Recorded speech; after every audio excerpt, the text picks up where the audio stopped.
Indian team wins 1 gold, 4 silver at the 17th International Olympiad in Astronomy and Astrophysics held in Brazil.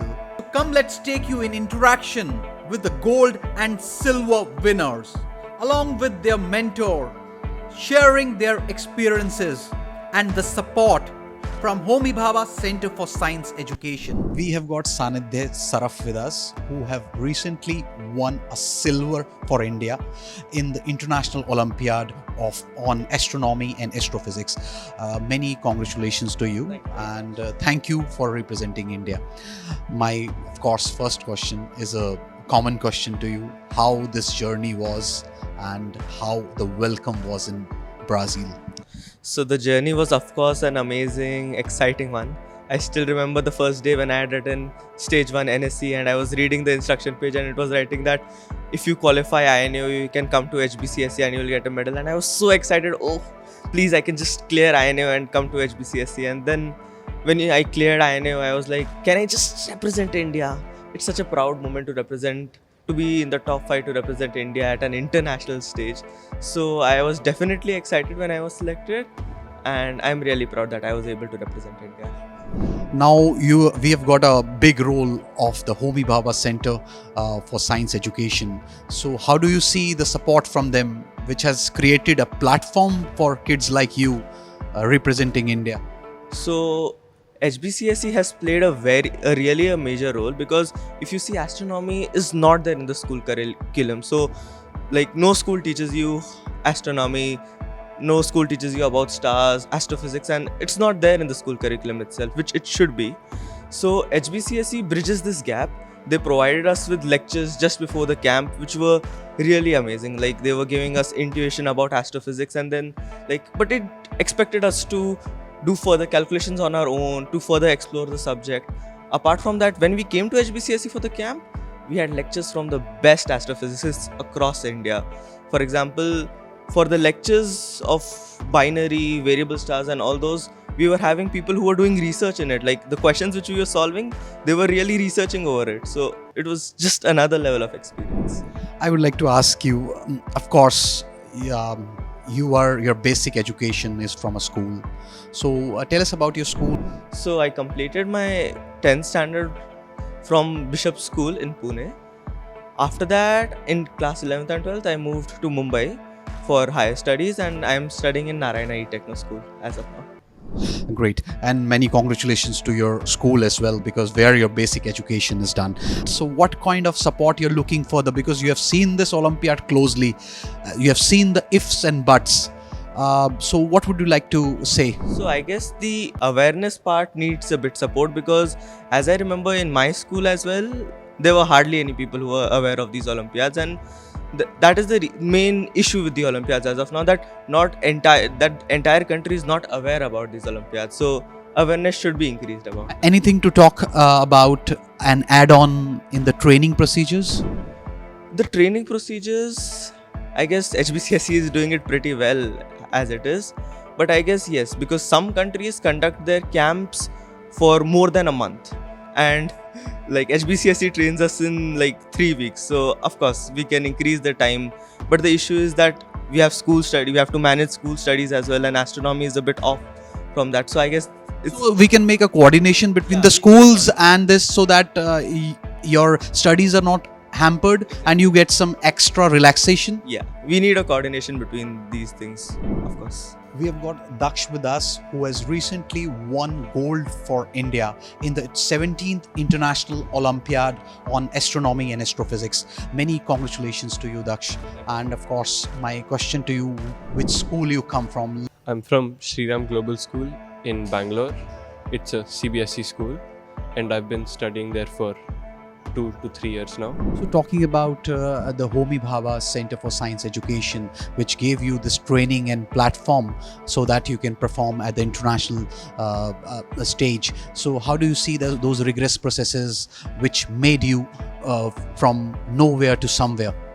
All the way from the selection camp till pre-departure camp till the actual Olympiad, they look at every detail and they point out exactly where you can improve, how you can improve, and what steps you should take. So, talking about the international Olympiad stages where you had to perform a theory part and on the data analysis part. So, how was the experience and how tough it was? Would you like to share? The theory part, I personally found it on the tougher side compared to the previous years. And the data analysis part was fairly simple, but it was on a very lengthy side for me personally. So, would you like to share the topic? So, in theory, there was a lot of questions based on sun, specifically sun eclipses, stuff like that. And the data part was mainly based on, I think you could say, not one topic specifically. It covered a large range of topics. And of course, this journey has been great, which your kid has showcased and represented India in Brazil recently. So my first question to you, how do you see HBCSE contributing from Government of India side to support these kind of kids to reach these platforms and prove themselves? I think firstly, thanks a lot for the wishes, and I think congratulations due to the whole country, because I think he has brought laurels to the country and got India name right up there. I think HBCSE's role was really key in getting these kids to get this exposure. I think firstly the whole meritorious process that HBCSE has adopted in down selecting the kids who are really passionate about the subject and have the curiosity and have the talent, and getting them down selected the 35 kids who were brought over here. They were given exposure for about 18 days, and that exposure also was phenomenal in terms of getting access to the best telescopes in the country, observe the sky, observe the space, get their interest developed, and then the best faculties who have spent time with them to learn about the subject so that they can get prepared for the final Olympiad as well. And I'm sure this exposure has somewhere developed that interest within the kids, which they could look at this as in their future career and could be the talent for the country as well. So I'm quite thankful to HBCSE and Government of India for providing this platform. My next question to you, of course, as we say that alongside the teachers, the school, the parents have also got a big role to play in a child's life. So could you tell us about the journey? Yeah. I mean, I strongly feel that it's a three-way partnership between student, teachers and parents. Of course, the parents have always been keen interest in ensuring that the kids, their kids essentially get the best opportunity, get the best exposure. But I think there's a lot of investment that teachers put in their heart and soul. They associate themselves with the kids and make sure that the kids are able to develop themselves as well. So I'm quite thankful, and I've been very fortunate that some of the best teachers that he had got access to, and I will not hesitate in mentioning that he was part of a Vedantu program, and I think he's got best access to best teachers as part of that platform. They are almost like his mentors, their family, and over the last 2 years they have worked so hard to get him interested into the subject, develop it, and develop his acumen around these subjects as well. And it has been a close interaction. I closely engage with teachers on regular basis, but more importantly, teachers engage very closely with students on a daily basis. And very interestingly, this whole thing has, quote unquote, has been done in an online manner. But to be candid, the distance has not been an issue at all. I think the proximity through just virtual engagement itself has been phenomenal. So just shows that through this whole virtual engagement model, we can get access to the best teachers, the best facilities, and make sure that the students have access to that. So distance, frankly, in this new world is not an issue at all. So I've been fortunate, and Daksh has been fortunate to get some of the best mentors around it. And I'm sure they continue to engage with him and help him in his career.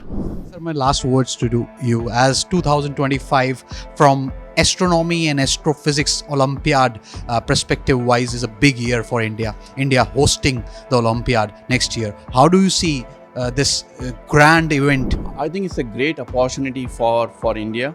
I mean, I was closely witnessing last 2 weeks of this program being happening in Brazil, and the talent across 53 countries got the opportunity to come to Brazil as a country, explore the culture, but also look at the facilities, the education standards, the interest of the students. And I think it's an opportunity firstly for India now to showcase this to the rest of the world, what India stands for in terms of science and technology, what facilities that are available over here, what kind of faculties that are available over here. So we should really use this opportunity to get this exposure to the rest of the world. We have got the mentor from the HBCSE with us, who has taken these kids who have won 1 gold and 4 silvers at the International Olympiad on Astronomy and Astrophysics in Brazil. So many congratulations to you. How the journey has been as you have mentored those students and watched them closely, representing India at a global stage. Yeah, so the journey begins sometimes in January for us typically. We have some exams in January, which is called the Indian National Astronomy Olympiad. After that, we select around 50 students for the training camp, which is also a selection camp. And we select around 5 students. So these are the 5 best students that we have who represented the country on the global stage. The training is rigorous. We have a lot of exams. Since astronomy is not in the curriculum, we have a lot of lectures on various topics of astronomy. We train them in theoretical astronomy, we train them in practical things like handling a telescope, looking at the sky, understanding constellations, remembering stars, how do you find time, etc. This camp, that selection camp, happens in May, and post that we have an online interaction, because as you know, the kids are from various parts of the country. So this online training happens basically with other mentors who are from different institutes across the country, and we give them various problems to solve. And then just before the event, we again have a 8 days rigorous camp where we test them on various things. We teach them the concepts that they might have missed and clear their doubts. And we also train them for the observations. But since this is August and we have cloudy skies, we have to innovate on how to train them in observations. So we give them telescopes. We already know which kind of telescopes they will be using. So we specifically train them on those telescopes. We make sure that their theory and the analysis part that they will be doing is perfect. We have some mock tests. So it's a very, very rigorous thing. And we invite mentors from various parts of the country for this. Last words on India hosting in 2025 the grand event of the International Olympiad on Astronomy and Astrophysics. Your words on that, please. Yeah, so as we all know, India will be hosting. You must have seen the photos of the handing over of the flag to the Indian delegation this year, which was accepted by our director, Professor Arnab Bhattacharya. We are sure, from our past experience, we are sure that we will have a very unique, balanced academic program, and we are committed to give a fantastic experience to the international guests next year.